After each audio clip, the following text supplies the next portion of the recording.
What's going on, guys? My name is Wade with TechDaily, and in this video, we are checking out the new 2025 Motorola Moto G Stylus. So you guys know that I've had a love-hate relationship, both with this phone and with Motorola as a whole, but I think this year's G Stylus is far and away the best one they've ever released. Not only is this new G Stylus better than last year's, which hasn't always been the case, but Motorola even went above and beyond with a couple things here that make this phone better than the average Android device. On top of all that, this is the only phone now that comes with a built-in stylus. And while you can argue the practicality or usefulness of such a feature, I commend Motorola for sticking with it and continuing to offer something no one else has anymore. So I'm of course going to fill you in on everything you need to know about this new Moto G stylus, but first things first, let's just quickly unbox it. And right off the bat, what's sort of interesting is that Motorola for this phone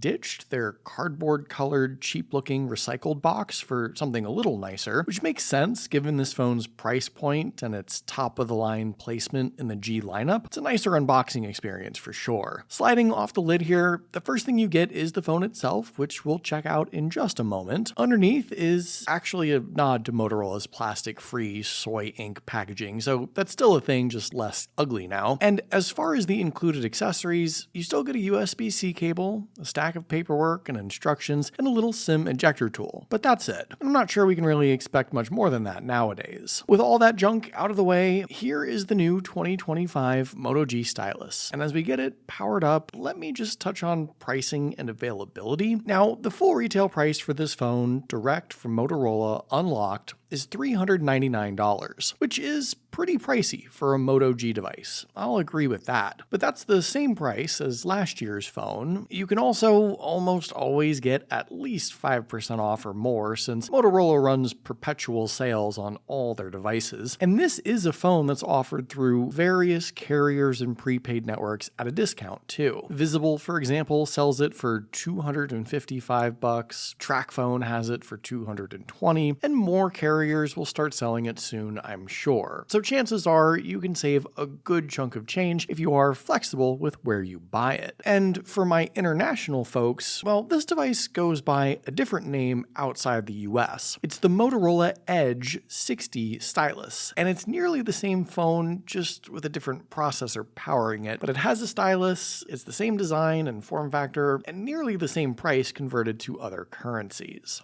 So size-wise, it should come as no surprise. This is a 6.7-inch device corner to corner. Seems like every Android phone is exactly that size right now. And we get a bit better screen-to-body ratio, a little more than 89%, with pretty even black borders framing the display, and a center hole punch selfie camera. In the hand, I think if you've had really any Android smartphone from the last 2 or 3 years, you know exactly how this phone will feel. Around back, Motorola has once again opted to use their special silicone polymer material, which we affectionately dubbed Eco Leather. It's this soft-touch leather-like material that I actually think is great. It's maybe not as premium as an all-glass or metal back panel, but it's unique, and I don't think it feels all that cheap, to be honest. The rest of the phone, the sides, the frame, that's all still plastic with a color-matched chrome finish. And speaking of color, this shade of blue is what Motorola calls Pantone Surf the Web. There's also Pantone Gibraltar Sea, which is a darker navy blue. And one other thing worth noting, Motorola has been granted an IP68 water and dust resistance rating for this phone this year, which is an official certification, so more of a guarantee versus the quote-unquote water repellent design that they marketed in years past. Taking a look around at all the other bits, this phone actually has everything. So on the left side, you get a physical SIM card tray with micro SD card support. This year, the unlocked version of the G Stylus has 256 gigabytes of storage, while some of the carrier models may have 128 gigabytes. But popping in an SD card will certainly help with that. And fortunately, Motorola also seems to have abandoned their embarrassing bloatware, those god-awful fake app folders and other pre-installed junk on previous Moto Gs. There's still plenty of Moto apps loaded up here, and weirdly enough, some Google apps that never actually got installed. I'm not sure why, but it's it's a lot better than years past. On the right side, there's the familiar volume and power buttons. Up top, a single little microphone hole, and down at the bottom, the headphone jack is also still there, alongside the USB-C charge port, the main loudspeaker, and of course, the built-in stylus, which I'll talk about in just one more second. Around back, while there seems to be 3 or 4 camera-like circles, this is technically a dual-lens camera setup, more on that a little later, and up front, the selfie camera, which you saw below a secondary loudspeaker. This phone also has an in-display fingerprint sensor as one of your unlocking methods, which we've seen previously. It's an optical setup, so it still requires an extra touch and hold for that fraction of a second, but it's relatively quick, all things considered.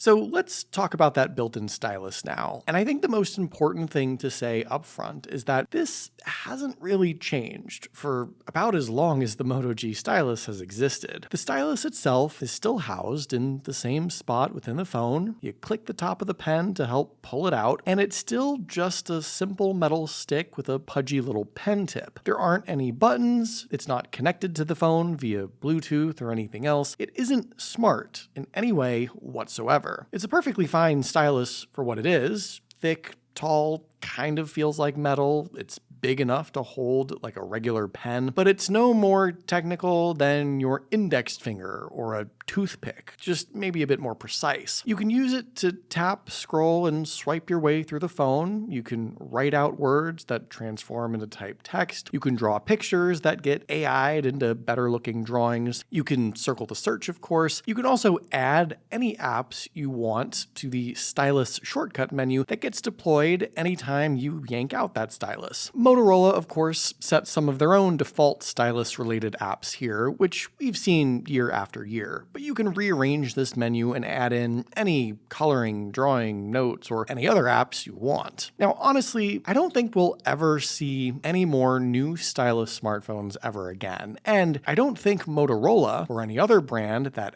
had a stylus smartphone, will ever make a smarter, more technical, fully connected stylus with buttons or air gestures ever again either. And at least not one that's built in with the phone itself. But I still see people out there in the real world using styluses for various reasons on different devices. And I suspect that folks who enjoy a writing or drawing experience on a tablet will enjoy this too. The Moto G stylus has never been an over-the-top art device, or one of those big, fancy work phones with an oversized screen and a stylus. It's always just offered a straightforward and relatively basic stylus experience that's up to the user to get the most out of. And I think it's still the only reason to consider this phone. There are other cheaper Moto devices, sans stylus, that are available, and other Android devices that are probably better software-wise or spec-wise. But no other smartphone on the planet now comes with this little stick and the dozen or so stylus apps that make it so unique. Speaking of unique things, it's not exactly obvious, but the display on this new Moto G stylus is unique too. The 6.7-inch screen is an AMOLED panel that you can set to a 120Hz refresh rate. Those are both pretty standard features, but the resolution, a better than Full HD 2712 by 1220, is something you don't really ever see. It's not quite Quad HD, which we do see on the much higher spec Samsung S25 Plus, for example, but it's a slight step up from the endless 1080p Android devices we're all probably familiar with. You wind up getting some 444 pixels per inch within the fairly large screen, which probably doesn't translate to that noticeable of an upgrade with the naked eye. But look, Motorola took a legitimate step forward here in upgrading or improving the display in some capacity, which is more than we've seen in years past, and something we rarely see from other smartphone companies nowadays too. This phone can also get quite a bit brighter now. It can peak at up to 3000 nits of max brightness, and while the Gorilla Glass 3 that covers the screen is still pretty glare prone, this screen setup as a whole seems to me to be better than its $400 price tag would usually suggest. I mean, the components like the actual AMOLED panel and the glass obviously aren't flagship caliber, but this whole setup is multiple steps up from last year. It's on paper better than similarly priced and higher priced Android phones, and dare I say, it's almost uncharacteristic of Motorola to actually improve something like the screen on their smartphones. So I want to make sure I recognize this and give some credit to Motorola here. Improvements and upgrades are always welcome, and this is a great spec bump for this phone. Also, Motorola seems to have taken one more step towards a better listening experience too. Not only did they keep the dual speaker setup, which again, they don't always do each year, but these speakers have some Dolby Atmos certification, which usually doesn't yield a noticeable improvement. But again, I'm not going to knock that so-called improvement. If it's even slightly better sounding than last year, or affords some clearer, better, more enjoyable listening experience, or otherwise is vaguely associated with Dolby Atmos hardware or sound software, then again, props to Motorola for putting in the extra effort to secure that.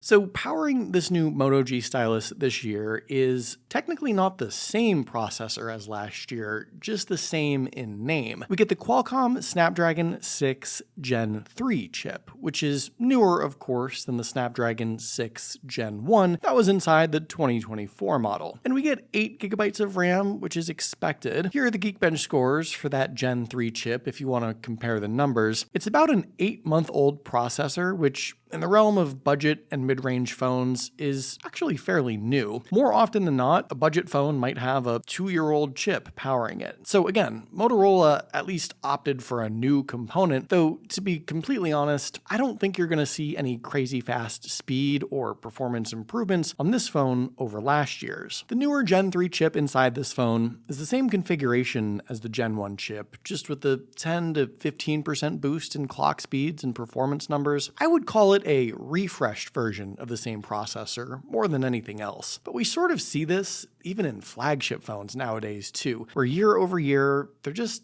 isn't a big, huge performance boost, even at a top-tier level. Now, I do think that on the software side, Motorola's Android 15 setup is a bit cleaner, a bit smoother, and a bit more optimized than even what we saw just one Android version ago, especially with the fewer garbage apps and less funky Moto junk polluting this device. It's not my favorite Android flare, but it's better, it's headed in the right direction, and while Motorola has never been a leader in software, they're at least guaranteeing this phone sees 2 major Android updates in its lifetime, which, let's be honest, is not great by today's standards, but it wasn't that long ago that we would almost not expect any updates for a Moto device. So a 2-year guarantee is about 2 more years than usual, and we'll see how quickly those Android versions actually end up hitting this phone. Obviously, I have some more testing to do in the coming weeks to see how this phone really performs, but it seems to me that Motorola has a nice balance right now of internal components and software that I hope they continue to work with. One thing that was greatly improved on this phone that not a lot of people have talked about yet is a charging speed, probably because you don't get a charger in the box that allows you to take advantage of this, but this new G Stylus can now charge at up to 68 watts wired, which is really, really fast. You just need to get yourself a wall plug that supports that, which you may as well. You'll go from 0 to 100% battery in well under an hour. And this phone also supports 15-watt wireless charging. Again, provided you have the right Motorola wireless charger, that'll get you those speeds. I think if you expect to use this phone for at least 1 to 2 years, investing in those charging accessories is well worth it. You have the same 5,000 milliamp hour battery inside this phone that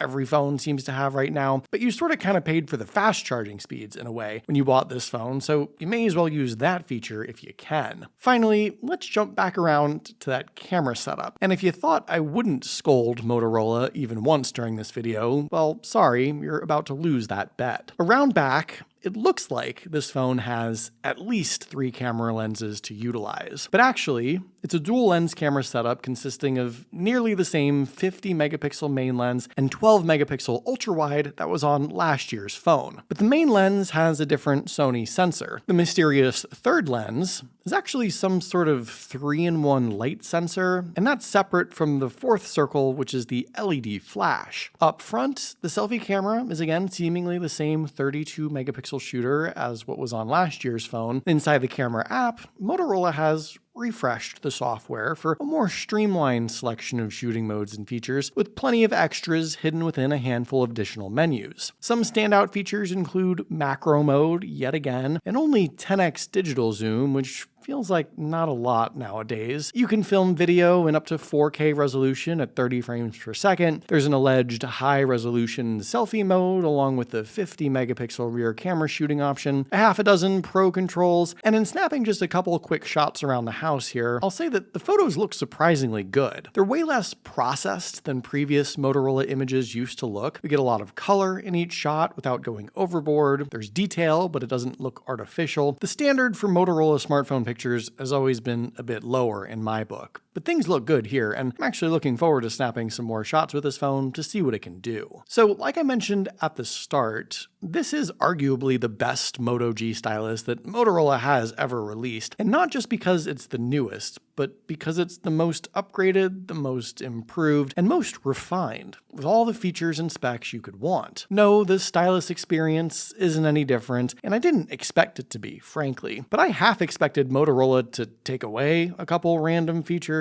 like they usually do, or increase the price for no reason, or some other random Motorola BS that they often did in years past. This year, at least with this phone, it feels like a home run, and I can't wait to use this phone in the coming weeks to see if my high praise is justified. But what do you guys think about this new Moto G stylus? Would you even consider a stylus smartphone nowadays? Is this the last of a dying breed? Let me know in the comments down below. I'd love to hear your thoughts, of course. Hopefully you guys did enjoy this video though. Be sure to follow TechDaily on Twitter and subscribe to the TechDaily YouTube channel if you haven't already, and I'll see you guys later.